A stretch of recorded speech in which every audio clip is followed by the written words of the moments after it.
Hello friend, आज हम लोग क्वेश्चन नंबर 286 से आगे चलते हैं। इससे पहले आप हमारे चैनल मोदी क्लासेस टीच को लाइक, सब्सक्राइब और वीडियो को ज़्यादा से ज़्यादा शेयर कर दें। आइए क्वेश्चन नंबर हम लोग 286। बल्ब के फिलामेंट को डैश प्राप्त करने के लिए अत्यंत पतला और लंबा बनाया जाता है।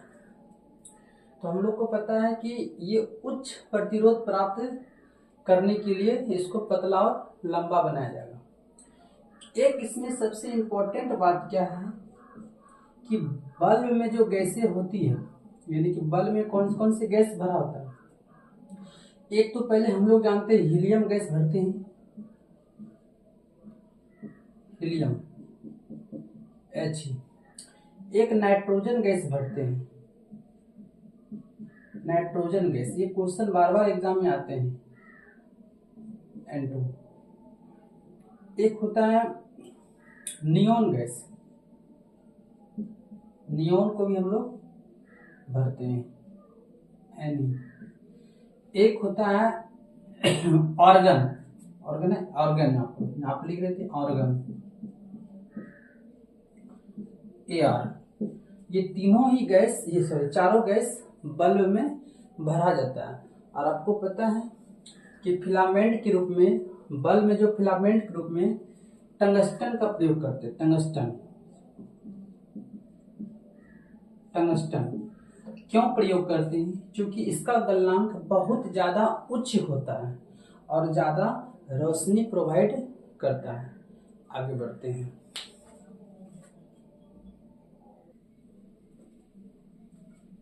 Question number 287। निम्नलिखित में से कौन सा कथन एक धारावाही परिनालिका के लिए सही है?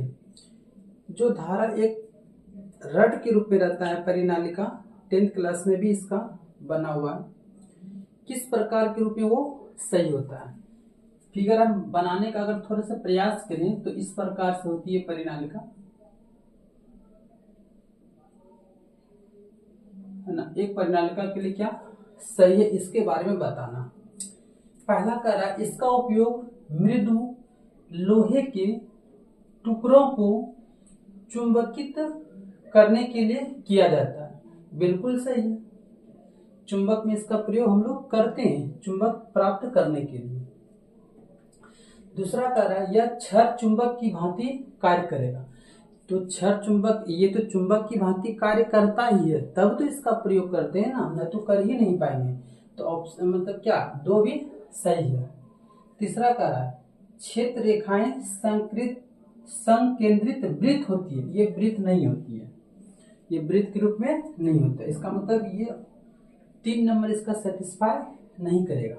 तो कौन कौन सा कथन है? 1 और 2 मुख्य रूप से सही होगा। इसमें कह रहा है केवल 1 नहीं हो सकता है, बी कह रहा है 1 और 3 नहीं हो सकता है, सी कह रहा है केवल 2, ये भी नहीं। तो 1 और 2, 4 नंबर ऑप्शन कह रहा है। तो ये देखिए आरआरसी ग्रुप डी 17/8/2022 का मॉर्निंग शिफ्ट में पूछा गया, और ये थोड़ा सा स्टैंडर्ड सवाल, अच्छे सवाल है। आगे बढ़ते हैं।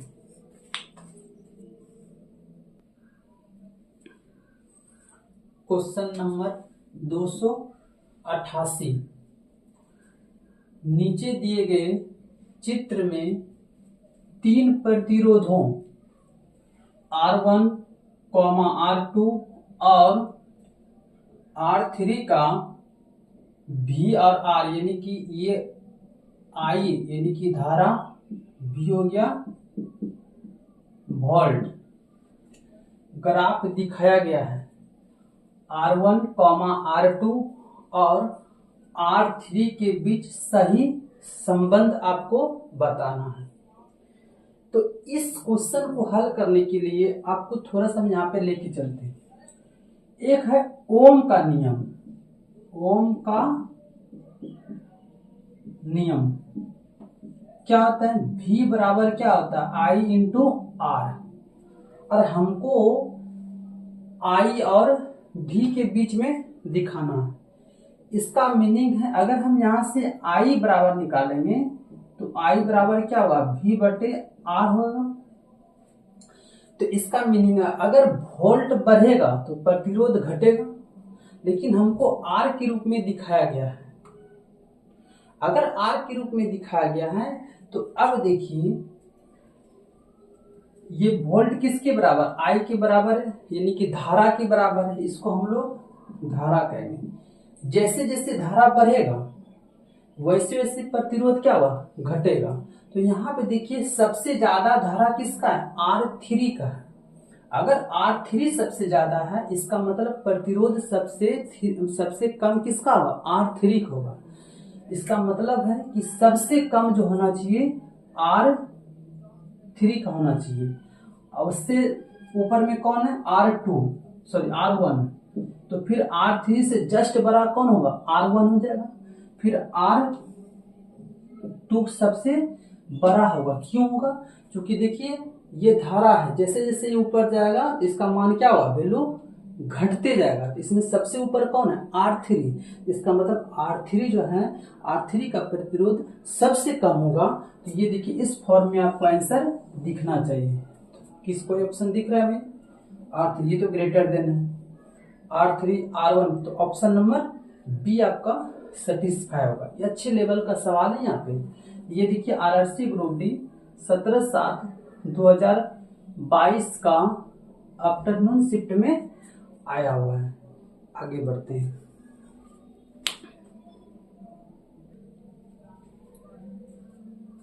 क्वेश्चन नंबर 289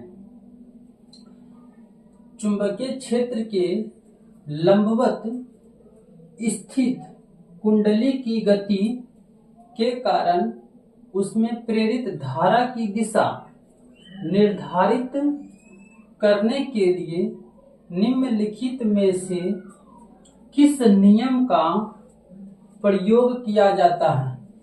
ये तो बहुत बार क्लास में जिक्र किए गए कि लंबवत स्थित कुंडली के कारण प्रेरित धारा को निर्धारित करने के लिए लंबवत होनी चाहिए। इसका मतलब क्या है, फ्लेमिंग का दाएं हाथ का नियम था उसमें। तो यहाँ पे होगा ऑप्शन को फ्लेमिंग का दाएं हाथ का नियम। ये सारे हम लोग जिक्र किए हुए हैं कि ऊपर अगर धारा की दिशा दिखाएगा तो फ्लेमिंग का दाएं हाथ का नियम। ये देखिए, RRC ग्रुप डी 17/8/2022 का इवनिंग शिफ्ट का सवाल पूछा गया है। आगे बढ़ते हैं।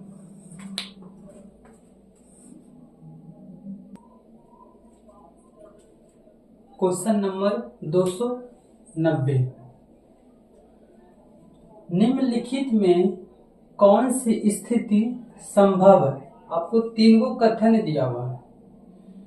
पहला है, चुंबकीय क्षेत्र रेखाएं एक दूसरे के समानांतर हो सकती है, जो बिल्कुल सही है, समानांतर होती ही है।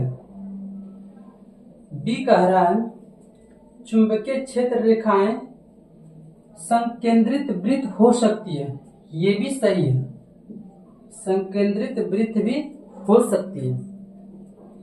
सी कह रहा है, चुंबकीय क्षेत्र रेखाएं एक दूसरे को प्रतिच्छेद करती है, कभी भी नहीं करती है।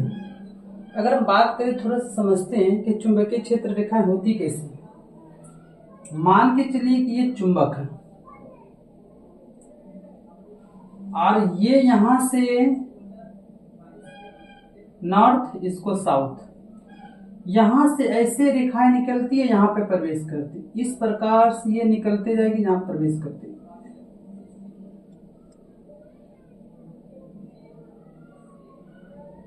है ना, यहां से निकलेगी और यहां से ये प्रवेश करेगी। तो ये एक संकेंद्रित, इसी प्रकार यहां से भी ऐसे ही होगा, ऐसे जाएगा, ऐसे प्रवेश कर लेगा, यहां से निकलेगा, यहां से ये निकल जाएगा। अब फिर ये इधर से मुड़ के चलते रहेगा। तो ये देखिए, धीरे धीरे एक संकेंद्रीय वृत्त का भी निर्माण हो रहा है। दूसरी बात क्या है, ये जो रेखाएं हैं ये बराबर एंगल पर, यानी कि दोनों का बीच की दूरी बराबर होगी। एकदम पैरेलल जिसको कहते हैं, जैसे ये निकलेगा दोनों के बीच की दूरी बराबर होगी। तो यही तो कह रहा है चुंबकीय क्षेत्र रेखा एक दूसरे को समानांतर हो सकती, एकदम होती है एक दूसरे के, क्या एकदम समानांतर ही है, एकदम बीच की दूरी बराबर होती है, कहीं काटेगी नहीं एक दूसरे को। चुंबकीय क्षेत्र रेखा संकेंद्रित वृत्त हो सकती है, ये तो है।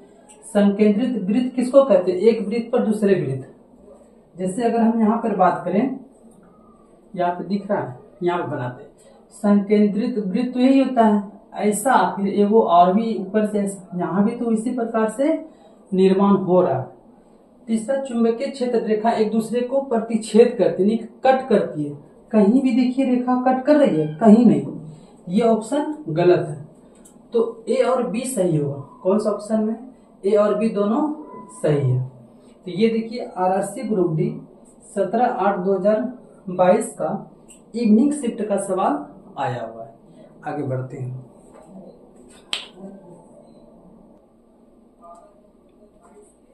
क्वेश्चन नंबर 291 291,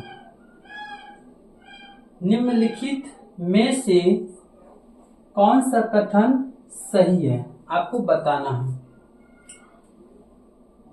पहला नंबर, चुंबकीय क्षेत्र की प्रबलता क्षार चुंबक के केंद्र में सर्वाधिक होता है। जी नहीं, केंद्र में सर्वाधिक नहीं होता, दोनों ध्रुव पर चुंबक क्षमता ज्यादा होता है, स्ट्रॉन्ग होता है, केंद्र में नहीं होता है।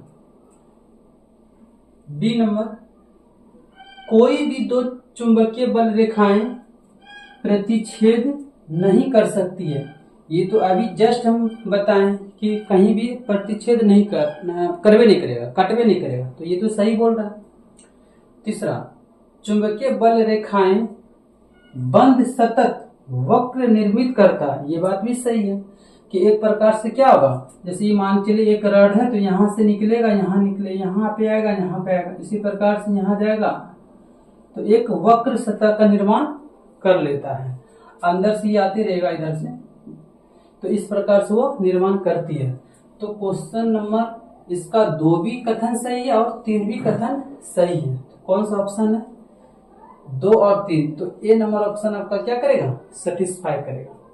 ये देखिए आरआरबी ग्रुप डी 18/8/2022 का मॉर्निंग शिफ्ट का सवाल पूछा गया। आगे बढ़ते हैं। Question number 292,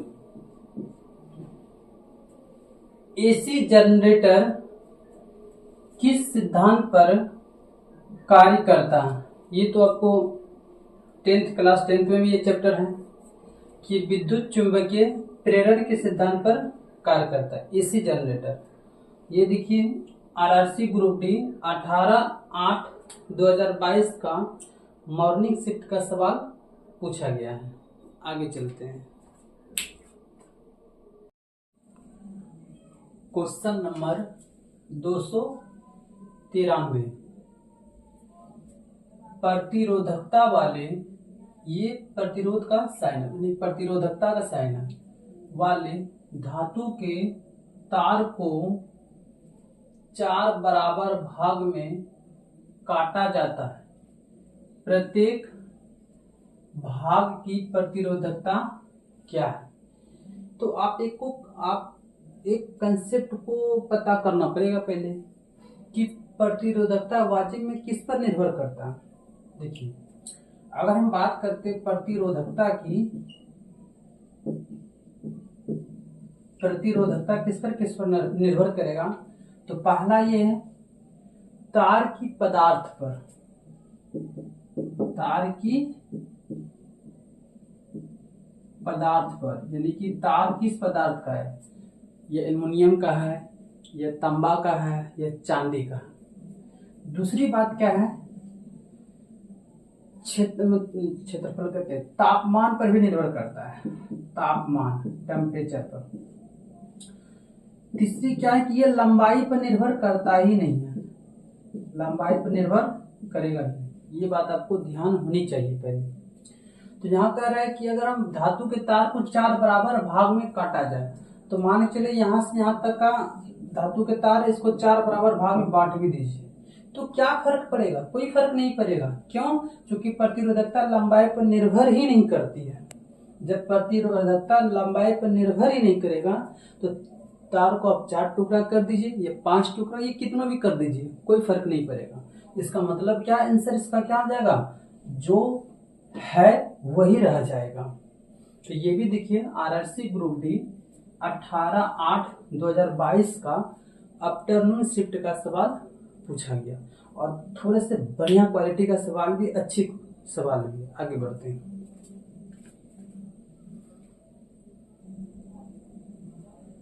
question number 294।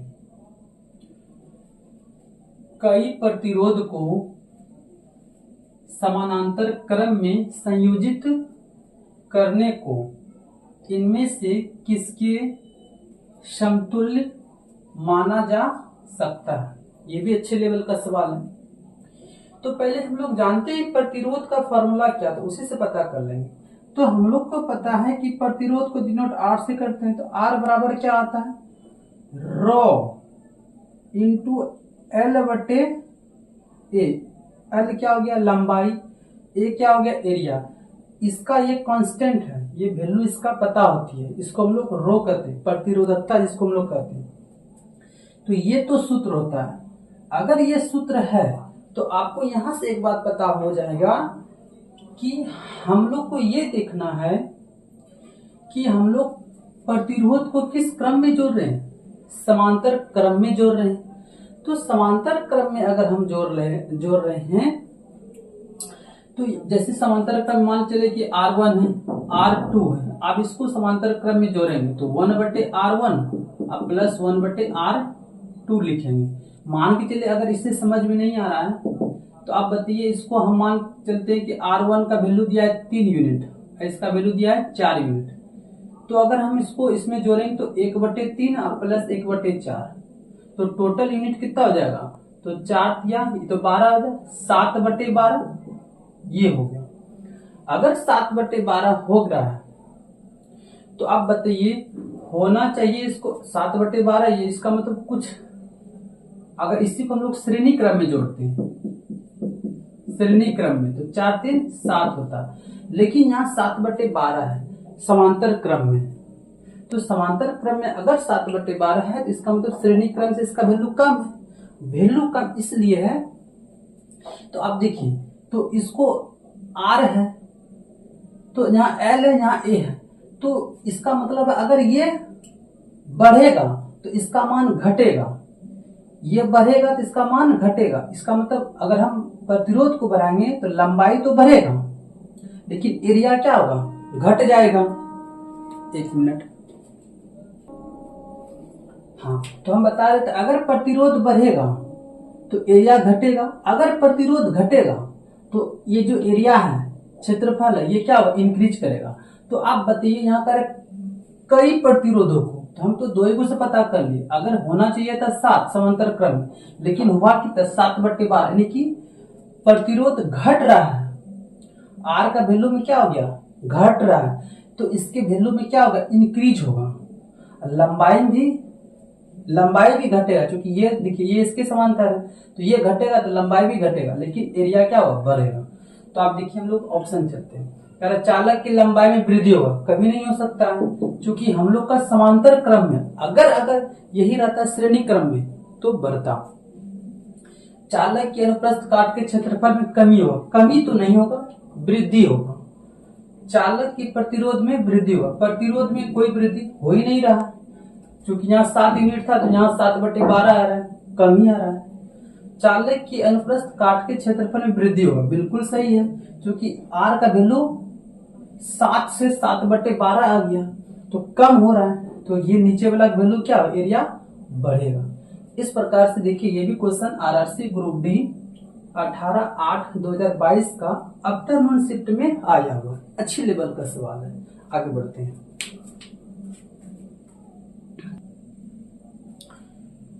Question number 295। 6 फेरों वाली एक वृत्ताकार धारावाही कुंडली के कारण उत्पन्न चुंबकीय क्षेत्र समान धारा प्रवाह वाले एक वृत्ताकार पास यानी कि लूप के कारण उत्पन्न चुंबकीय क्षेत्र के बराबर होता है। यानी कि चुंबकीय क्षेत्र कितना के बराबर होगा।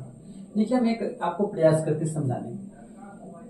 ये कह रहा है एक वृत्ताकार है, ये लूप बना हुआ है, 6 बार कुंडली को क्या करेगा, उत्पन्न चुंबकीय क्षेत्र के समान धारा प्रवाहित होता है। ये मान के लिए यहां से चला I1 करंट से, फिर यहाँ पे आके यहाँ पर आपको मिल जाएगा। आपको एक बात पता होनी चाहिए, क्योंकि ये जो धारा है ना, इसमें प्रवाहित ये जो फेरे की संख्या है, चुंबकीय क्षेत्र जो है प्रवाहित धारा के माध्यम पर निर्भर करता है। अगर ये निर्भर करेगा तो बताइए, एक बार यहां से चला I1 के रूप में तो यहाँ पर आ गया, फिर इस पर चलेगा तो फिर I2 चलेगा, है ना, तो फिर इस पर चलेगा तो I3 चलेगा। तो इस प्रकार से हम लोग को कार्य 6 फेरा मारना है। तो जब 6 फेरा मारेंगे तो 6 गुना बढ़ जाएगा। तो इसका मतलब क्या होगा, आंसर क्या होगा इसका, 6 गुना हो जाएगा, क्योंकि इसके माध्यम पर निर्भर करता है, फेरों की संख्या पर निर्भर करती है। तो आपका आंसर क्या हो जाएगा, 6 गुना हो जाएगा। आरआरबी ग्रुप डी 18/8/2022 का आफ्टरनून शिफ्ट का ये सवाल आया हुआ है। आगे बढ़ते हैं।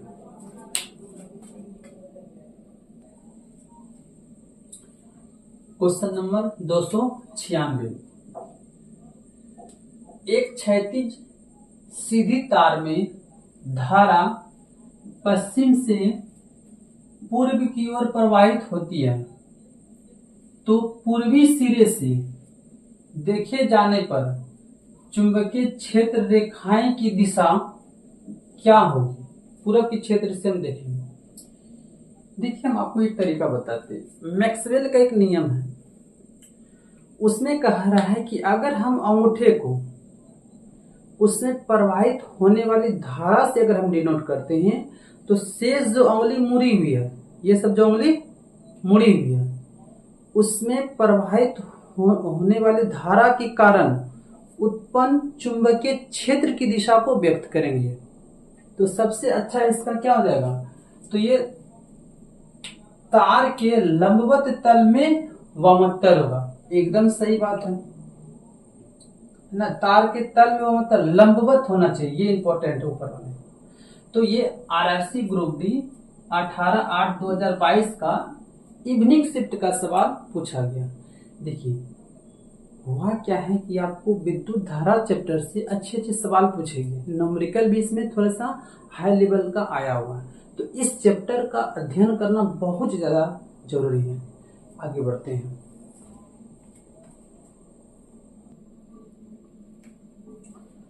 Question number 297। डीसी मोटर के लिए इनमें से कौन सा कथन सत्य है। डीसी मोटर जो कि बैटरी वाला होती है, उसके लिए कौन सा कथन सत्य है। पहला कह रहा है विभक्त वलय का कार्य धारा की प्रवाह को उलटना है। बिल्कुल सही है ना। उसमें होता है कि आधा अगर वो घूमा तो उसके बाद वो अपने आप पलट जाएगा, वही तो काम करता है, उसको उल्टाने का काम करता है। चुंबकीय क्षेत्र के समानांतर संरेखित कुंडली की भुजाओं पर अधिकतम बल लगता है। बिल्कुल नहीं लगता है, ये रॉन्ग कह रहा है। तीसरा, प्रत्येक आधे घूर्णन के बाद धारा को उलटने की वजह से कुंडली में निरंतर घूर्णन होता रहता है। ये बिल्कुल सही है, आधा ही पलटता है, लेकिन वो घूर्णन के कारण क्या होता है, वो बार बार मतलब कि मूव करते रहता है। तो आपका ऑप्शन 1 भी सही है और कथन 3 भी सही है। 1 और 3 दोनों कौन सा ऑप्शन है। इसमें कह रहा है केवल 1 नहीं हो सकता है, केवल 2 ये भी नहीं हो सकता। 1 और 2, 1 और 2 तो सही नहीं है। 1 और 3 तो ये बिल्कुल सही हो जाएगा। तो ऑप्शन नंबर 4 इसका सेटिस्फाई करेगा। ये देखिए आरआरसी ग्रुप डी 22/8/2022 का आफ्टरनून शिफ्ट का सवाल पूछा गया है। आगे बढ़ते हैं।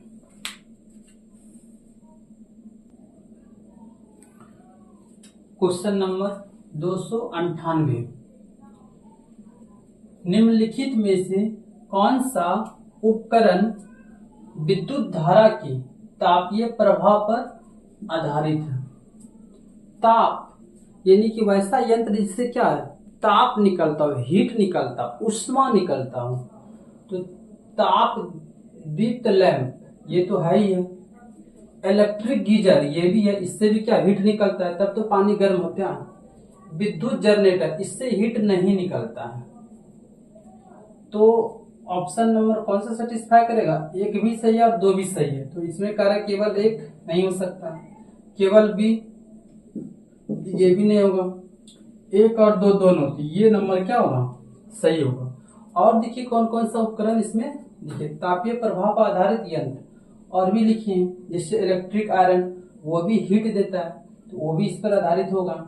इलेक्ट्रिक हीटर जो रूम हीटर के रूप में कार्य करता है। तीसरा इलेक्ट्रिक गीजर, वो भी एक रूप में कार्य करेगा।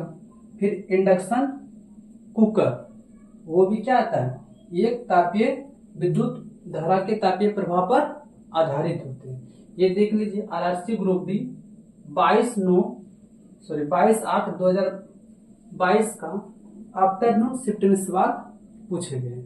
आगे बढ़ते हैं।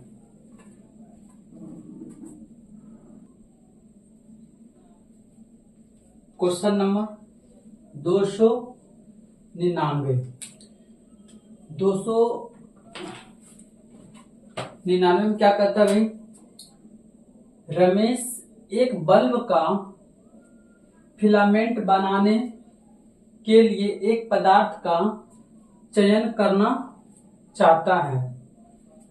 चयनित पदार्थ में इनमें से कौन सा गुण होना चाहिए? यानी कि जो बल्ब का जो फिलामेंट होता है उसको बनाने के लिए एक पदार्थ को चयनित करने, उसमें क्या गुण होना चाहिए? पहला कार्य निम्न गलनांक। अगर आप फिलामेंट बनाने के लिए निम्न गलनांक लीजिएगा तो बार बार बल्ब फ्यूज कर जाएंगे, तो ये तो सही नहीं होगा। दूसरा कार्य उच्च तापमान पर चमकने की क्षमता, ये सही है, तो उस पर उच्च तापमान होगा तो वो ज्यादा से ज्यादा चमकेगा। तीसरा उच्च प्रतिरोध, ये भी सही है कि आपको ऐसा पदार्थ चुनना है जिसका प्रतिरोध क्या हो, उच्च हो। तो आप देखिए कौन कौन ऑप्शन सेटिस्फाई करेगा, 2 और 3। कौन सा इसमें करा 2 और 3, इसका मतलब पहला ही ऑप्शन सेटिस्फाई करेंगे, है ना। तो इस प्रकार से देखिए ये भी आरआरसी ग्रुप डी 22/8/2022 का आफ्टरनून शिफ्ट का सवाल पूछा गया। आगे बढ़ते हैं।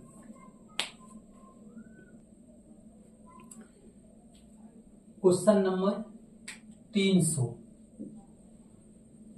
जब किसी चुंबक को किसी कुंडली के पास ले जाया जाता है तो यह कुंडली में एक प्रेरित विभवांतर उत्पन्न करता है।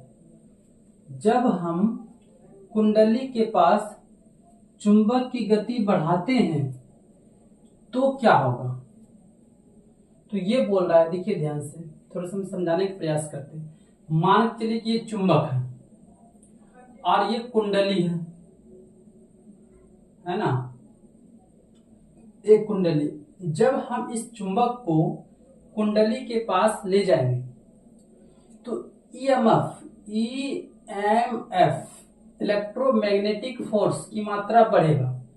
अगर इसकी मात्रा, जब इसको नजदीक ले जाएंगे या इसके नजदीक ये जाएगा तो इलेक्ट्रोमैग्नेटिक फोर्स की मात्रा बढ़ेगा, इसका मतलब विभवांतर बढ़ जाएगा। जब हम इसी को इससे दूर कर देंगे, तो जैसे कि हम यहाँ पे चुंबक बना लीजिए, ये चुंबक है और यहाँ पे कोई भी कुंडली ले लीजिए, कुछ भी, अगर हम इसको दूर करेंगे तो ईएमएफ की मात्रा घटेगा, इसका मतलब क्या है, विभवांतर घट जाएगा। तो आप देख लेते हैं, प्रेरित विभवांतर समान रहता है, तो यहाँ का जब हम कुंडली के पास यानी कि पास में जा रहे हैं तो समान तो नहीं रहेगा, बढ़ जाएगा, पास में जा रहे हैं, कुंडली में प्रेरित विभवांतर बढ़ता है, बिल्कुल सही बात है। हम पास में जाएंगे तो ईएमएफ बढ़ेगा, ईएमएफ बढ़ेगा तो इसका मतलब क्या बोलते हैं, विभवांतर की मात्रा बढ़ जाएगा। कुंडली में प्रेरित धारा समान रहता है, बिल्कुल नहीं, कुंडली में प्रेरित विभवांतर कम हो जाएगा, कम नहीं होगा, नजदीक आएगा तो बढ़ेगा। तो इस प्रकार से ऑप्शन नंबर 2 सेटिस्फाई करेगा। तो ये आरएससी ग्रुप डी 22/8/2022 का इवनिंग शिफ्ट का सवाल पूछा गया। अगर हमारा वीडियो आपको अच्छे लगे तो हमारे चैनल मोदी क्लासेस टीच को लाइक, सब्सक्राइब और वीडियो को ज़्यादा से ज़्यादा अपने दोस्तों के बीच शेयर कर दें। इस प्रकार से हम लोग 200 तक एनालिसिस कर चुके हैं। इसके आगे अगले वीडियो में आपको प्रोवाइड हो जाएगा। धन्यवाद।